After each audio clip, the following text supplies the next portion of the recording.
Hi friends, आज की video में हम विद्युत आवेश एवं क्षेत्र वाले चैप्टर को आगे बढ़ाएंगे और इस वीडियो में बात करेंगे विद्युत द्विध्रुव की, द्विध्रुव आघूर्ण की और विद्युत द्विध्रुव के कारण अक्षीय स्थिति में विद्युत क्षेत्र के तीव्रता की।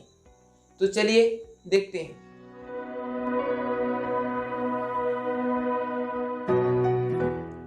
तो विद्युत द्विध्रुव, तो यहाँ पर जो द्विध्रुव है तो द्वि का मतलब है दो और जो ध्रुव है उससे मतलब होता है आवेश से। तो क्या हुआ कि जब दो समान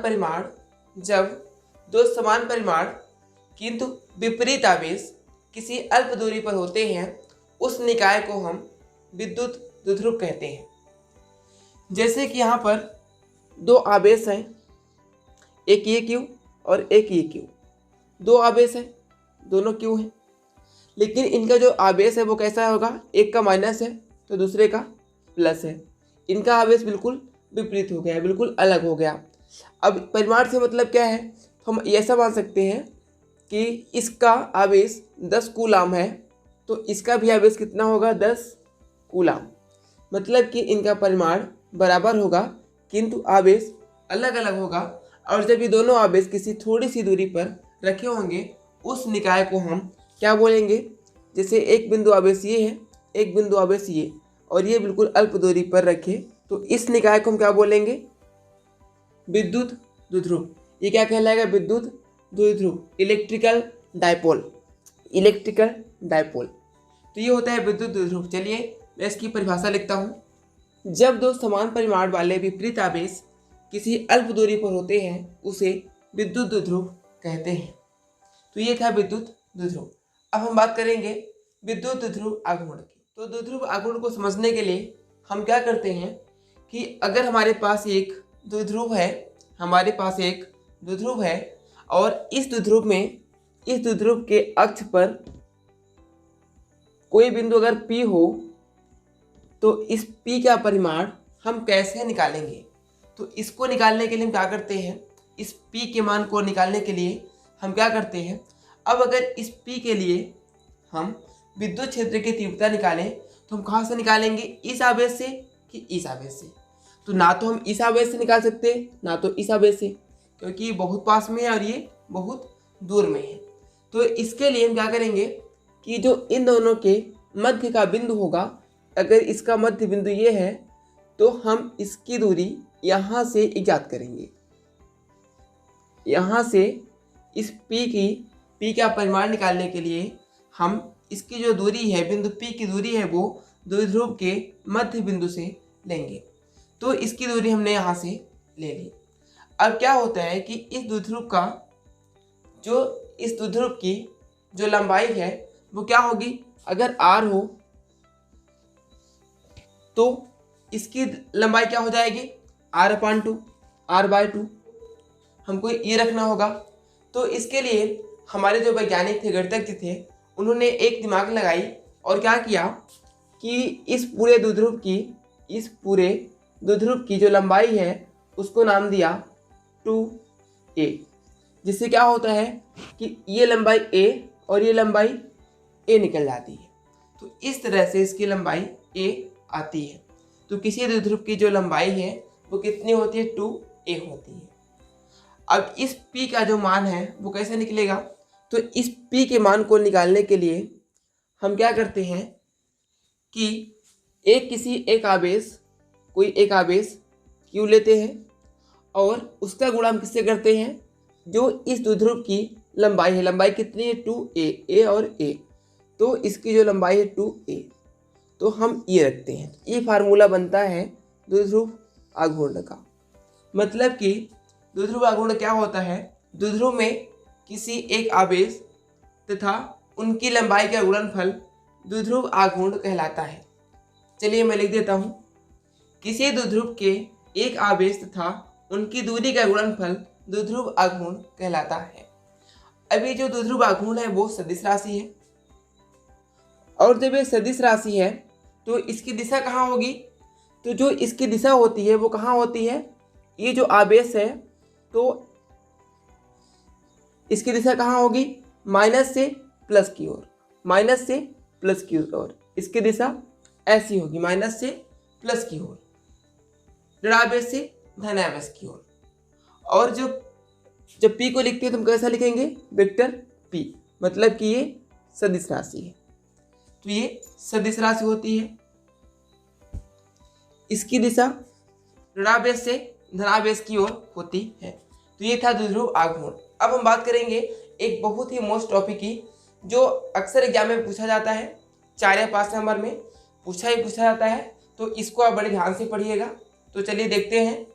तो हम किसकी बात करेंगे, विद्युत द्विध्रुव के कारण अक्षीय स्थिति में विद्युत क्षेत्र के तीव्रता की। द्विध्रुव के कारण अक्षीय स्थिति में विद्युत क्षेत्र की तीव्रता। तो दोस्तों, इस टॉपिक को पढ़ने से पहले आप लोग अगर लास्ट वीडियो नहीं देखे हैं तो लास्ट वीडियो को जरूर देख कर आएँ, तभी इस वीडियो को पढ़ें, तभी ये वीडियो आपके समझ में भी आएगा। तो इसके लिए कुछ बातें हमको याद रखनी है, जैसे कि क्या होता है कि अगर हमारे पास कोई प्लस आवेश है तो विद्युत क्षेत्र रेखाएं इससे दूर जाती हैं, और अगर हमारे पास कोई माइनस का आवेश है तो विद्युत क्षेत्र रेखाएं माइनस आवेश की तरफ ही आती हैं। तो पहली बात आपने क्या याद रखनी है कि यदि प्लस आवेश है तो विद्युत क्षेत्र रेखाएं उससे दूर जाएंगी, और यदि माइनस आवेश है तो विद्युत क्षेत्र रेखाएं उसके पास में आएंगी। ये पहली बात याद रखनी है। और इसकी पहले वाले वीडियो हमने पढ़ाया था कि बिंदु आवेश के कारण विद्युत क्षेत्र की तीव्रता E क्या होती है, 1/4 पाई एप्सिलॉन 0 इंटू Q/R²। तो ये दोनों बातें आपको याद रखनी है। एक बात ये है और दूसरा मैटर हमने यहाँ पे रखा हुआ है, तो ये दोनों मैटर आपको याद रखने हैं। तो इसके बाद हम क्या करेंगे कि सबसे पहले हमने क्या लिया, एक विद्युत द्विध्रुव। अब इसके अक्ष में, यहाँ पे लिखा हुआ है अक्षीय स्थिति पर, मतलब कि इसके अक्ष पर हमें विद्युत क्षेत्र की तीव्रता निकालनी है। तो उसके लिए हम क्या करेंगे कि एक बिंदु लेंगे, यहाँ मैं इस अक्ष पर कहीं भी एक बिंदु लेंगे P, फिर इस बिंदु P पर हम विद्युत क्षेत्र की तीव्रता निकालेंगे। तो क्या होगा कि जो विद्युत क्षेत्र रेखाएं हैं तो इस बिंदु से किस ओर जाएंगी, तो इस आवेश के कारण, ये क्या है, प्लस क्यू आवेश है, तो इस प्लस क्यू आवेश के कारण विद्युत क्षेत्र की जो रेखाएं हैं वो इधर साइड जाएंगी, और इस आवेश के कारण विद्युत क्षेत्र रेखाएं इस साइड आएंगी। तो जो विद्युत क्षेत्र की तीव्रता है वो क्या हो जाएगी, इस आवेश के कारण इधर जा रही है तो इसकी तीव्रता हम क्या रखेंगे, E + Q, और इस आवेश के कारण इधर आ रही है इसलिए इसको हम बोलेंगे E - Q। अब इसकी जो दूरी है, इस बिंदु की दूरी है, वो कहाँ से निकालेंगे, मध्य बिंदु से, मतलब कि यहाँ से इसकी दूरी हम मान लेते हैं कि R है। तो इतना काम हमको यहाँ पर करना पड़ेगा। अब इसके बाद हम चलिए देखते हैं कि इस -Q आवेश के कारण जो विद्युत क्षेत्र की तीव्रता है वो कितनी होगी।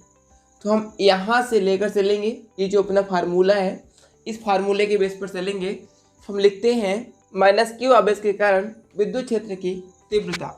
तो -Q के कारण कितनी है, E - Q, तो रख लेंगे E - Q बराबर कितना हो जाएगा, यहाँ से आप रखेंगे 1/4 pi epsilon 0 into Q same है, यहाँ भी आवेश वही है, बाकी तो वो रहेगा ही।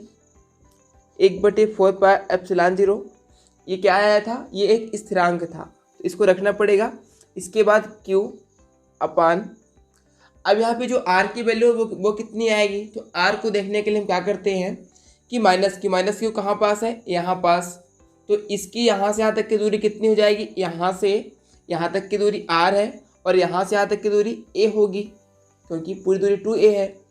तो R और A इन दोनों को जोड़ देंगे तो क्या लिखेंगे अपन, R + A, इसका होल स्क्वायर, क्योंकि वहाँ पर R² है तो इसका होल स्क्वायर। तो ये हमको मिल जाएगा समीकरण 1। अब हम निकालेंगे इस आवेश के कारण विद्युत क्षेत्र की तीव्रता। तो लिखते हैं +Q आवेश के कारण विद्युत क्षेत्र की तीव्रता E + Q बराबर 1/4 पाई एप्सिलॉन 0 इंटू Q अपान, अब यहाँ पे दूरी क्या हो जाएगी, तो यहाँ से यहाँ तक की दूरी निकाल ली है, तो यहाँ से यहाँ तक दूरी r है और यहाँ से यहाँ तक की दूरी a है, तो r में a को हमें माइनस करना होगा। तो लिखते हैं r माइनस ए का होल स्क्वायर, आर स्क्वायर के स्थान पे r माइनस ए होल स्क्वायर हो जाएगा। ये बन गया समीकरण 2। तो हमने इन दोनों आवेश के कारण विद्युत क्षेत्र की तीव्रता निकाल ली। अब हमें क्या निकालना होगा, परिणामी विद्युत क्षेत्र की तीव्रता। तो यहाँ पर आप देख सकते हैं कि जो इन दोनों आवेश के कारण विद्युत क्षेत्र की तीव्रता है वो कैसी है, इस बिंदु से बिल्कुल अलग अलग है। एक इधर है तो एक उधर है, विपरीत दिशाओं में है। और जब ये विपरीत दिशाओं में होता है तो हमें माइनस करना होता है, मतलब कि घटाना होता है। एक बड़ी राशि में छोटी राशि को हम घटा देंगे। तो अब देखना ये है कि बड़ा ये है कि ये, तो बड़ा कौन सा होगा। तो यहाँ पर ये और ये सेम है, यहाँ भी क्यों, यहाँ भी क्यों, ये तो बिल्कुल सेम है। लेकिन यहाँ पर जो है r प्लस ए, मतलब कि r प्लस ए यहाँ से यहाँ तक ये दूरी इतनी है और ये दूरी यहाँ से यहाँ तक है, मतलब कि ये दूरी बड़ी है और ये दूरी छोटी है। तो ये वाला कैसा होगा, इसकी दूरी छोटी है, यहाँ पे ये बड़ा है। तो जब किसी नंबर पे बड़े नंबर से भाग देते हैं तो उसका जो मान आएगी, वैल्यू आएगी, वो कितनी आएगी, कम आएगी इससे। तो इससे इसकी वैल्यू कम आएगी।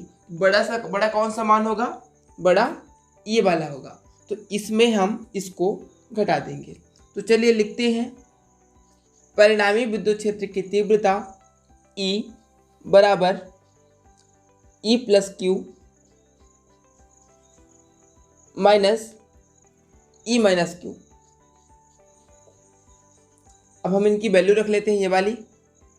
तो E बराबर E प्लस क्यू, ये वाली वैल्यू 1/4πε0 इंटू क्यू अपन r माइनस ए का होल स्क्वायर माइनस, अब ये वाली वैल्यू 1/4πε0 इंटू क्यू अपन r प्लस ए का होल स्क्वायर।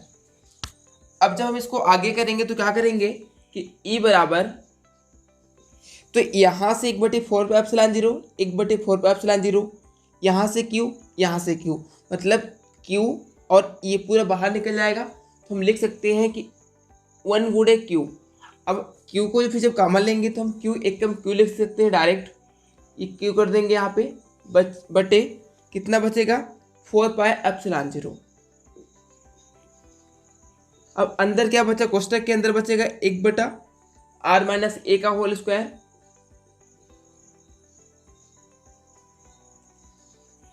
और माइनस 1/r प्लस ए का होल स्क्वायर। अब इसको जब आगे हल करेंगे तो लिखते हैं E बराबर Q/4πε0 इंटू, अब इनका और इनका, अब इनका और इनका लघुत्तम लेना होगा जो हर में आएगा, आपको पता है। तो जब a माइनस, आपने पढ़ा हुआ है कि a माइनस बी करेंगे और a प्लस बी करेंगे तो कितना होगा, a माइनस बी का होल स्क्वायर, ये चीज़ होती है। अब अगर जब इसका भी स्क्वायर हो और इसका भी स्क्वायर हो तो क्या हो जाएगा, इस पूरे का स्क्वायर हो जाएगा। तो ये वैल्यू आएगी यहाँ पे। चलिए लिख देते हैं कि r माइनस ए का होल स्क्वायर फिर पूरे का स्क्वायर होल स्क्वायर। अब ऊपर क्या आएगा, तो यहाँ, तो इसका जब भाग करेंगे इसमें तो कितना आएगा, ये वाली वैल्यू, तो हो जाएगी यहाँ पर r प्लस ए का होल स्क्वायर फिर ये माइनस, अब जब इससे इसको भाग देंगे तो कितना आएगा, ये वाली वैल्यू, तो लिखेंगे r माइनस ए का होल स्क्वायर फिर इतना आएगा। तो E बराबर कितना हो जाएगा, Q/4πε0। अब इसको हल करेंगे, देखिए तो आपने एक और पढ़ा हुआ था नियम, a प्लस बी, और a प्लस बी हो तो कितना हो जाएगा, a square plus B square plus 2ab। तो इससे हम यहाँ पे लिखते हैं कि r का स्क्वायर प्लस a का स्क्वायर प्लस 2ra, इतना हो जाएगा। फिर ये माइनस, अब अंदर r माइनस ए और r माइनस ए है, ये भी क्या हो जाएगा, r square plus a square minus 2ra, ये भी सर्वसम क्या हो जाएगी, a माइनस बी और a माइनस बी बराबर a square plus B square minus 2ab। हम इस सर्वसंख्या से इसको भी हल करेंगे, फिर बटे में रखेंगे, तो बटे को हम पूरा रख लेते हैं, r माइनस ए का होल स्क्वायर। हम अभी इसको कुछ नहीं कर रहे हैं, ये पूरा ब्रैकेट बंद। अब आगे जब बढ़ेंगे तो क्या करेंगे कि e बराबर q अपान 4πε0 इंटू, अब देखिए यहाँ पे ये r स्क्वायर है, तो r square plus a square को ए स्क्वायर प्लस 2r a, यहाँ तक हम रखेंगे। फिर देखिए जो माइनस है तो ये माइनस इन सभी का चिन्ह बदल देगा, तो ये आर स्क्वायर माइनस हो जाएगा, माइनस का आर स्क्वायर, ये प्लस ए है तो माइनस ए स्क्वायर, और ये माइनस है तो प्लस हो जाएगा, तो प्लस का 2ra बटे ये वाला पूरा पूरा आ जाएगा यहाँ पर इतना। अब देखिए जो आर स्क्वायर ये प्लस में है, ये माइनस में है, तो कैंसिल हो गया, ये ए स्क्वायर ये स्क्वायर कट गया। अब जो बचता है उसको लिखते हैं, ये बराबर q पर 4πε0, अंदर क्या बचा 2ra ये भी प्लस और ये भी प्लस, तो जुड़ के कितना हो जाएगा 4ra बटे ये वाला पूरा लिख देंगे यहाँ पे। अब यहाँ पर अगर हम देखें तो क्या होगा कि r जो है वो a से बहुत बड़ा होगा, मतलब ये r, ये जो हमने पढ़ा हुआ था कि अल्प दूरी होती मतलब बहुत छोटी सी दूरी होती, तो a छोटा सा ही होगा, लेकिन r को हम कहीं भी रख सकते हैं। तो r की वैल्यू यदि बहुत बड़ी हो a से, यदि r बहुत बड़ा हो a से, तो क्या हो जाएगा a बराबर 0, a नगण्य हो जाएगा। अब a नगण्य कब होगा, तो a नगण्य कब होता है, जब जोड़ और घटाना करते हैं, गुणा और भाग में ऐसा नहीं होता है। जब जोड़ और घटाना होगा तभी हम किसी भी चीज़ को नगण्य मान सकते हैं, गुणा और भाग में हम ऐसा नहीं कर सकते हैं, इसलिए यहाँ पर हम a को नगण्य मान सकते हैं बट यहाँ पर नहीं मान सकते। अब इसको चलिए लिखते हैं कि e बराबर q अपान 4πε0 4ra अपान r माइनस ए के स्थान पे 0 हो जाएगा, तो ये कितना बचेगा r का स्क्वायर इस पूरे का स्क्वायर, ये इतना आ जाएगा। अब इसको जब आगे हल करेंगे तो क्या करेंगे कि यहाँ से हम इसको और इसको हम कैसा लिख सकते हैं, ऐसा भी कर सकते हैं 2r कोष्टक के अंदर 2a इंटू क्यू। तो यहाँ से 2 को हमने 2 और 2 में डिवाइड किया, r को उठाकर हमने यहाँ पर रखा, q को यहाँ पर और a को यहाँ पर, हम इसको ऐसा भी लिख सकते हैं, छोटी सी बात है। नीचे क्या बचा 4πε0 ये हो गया, और यहाँ पे r की घात कितनी हो गई 4 हो गई, r की घात 4 हो गई। अब चलिए इसको आगे करने के लिए हम यहाँ पे आते हैं, अभी आप स्क्रीनशॉट ले लेना चाहे तो ले सकते हैं। तो यहाँ से e बराबर कितना हो जाएगा, चलिए मैं इसको ऐसा भी लिख देता हूँ कि 1/4πε0, बातें तो वही है, 1/4πε0 इंटू 2r अपान r की घाते 4। अभी जो 2a इंटू क्यू है, ठीक बात है ना, तो इसको हम क्या लिख सकते हैं, यहाँ से देखिए p बराबर कितना है q इंटू 2a, यहाँ भी सेम है 2aq, हम इसको क्या लिख सकते हैं p। तो चलिए मैं इसको लिख देता हूँ कि e बराबर 1/4πε0। एक चीज़ और है कि यहाँ पर एक r ऊपर है, एक r और 4r नीचे है, r की घात 4 यहाँ पर है, एक r यहाँ पे है, मतलब r की घात 1 यहाँ भी हो सकती है, तो ये r से इसकी घात कितनी हो जाएगी 3 बचेगी। अब इसको हम लिखते हैं कि 2 ये p हो गया तो 2p हो जाएगा, बटे कितना बचेगा r की घाते 3, ये इतना। तो इस तरह से आता है परिणामी विद्युत क्षेत्र की तीव्रता E बराबर 1/4πε0 इंटू 2p/r⁴।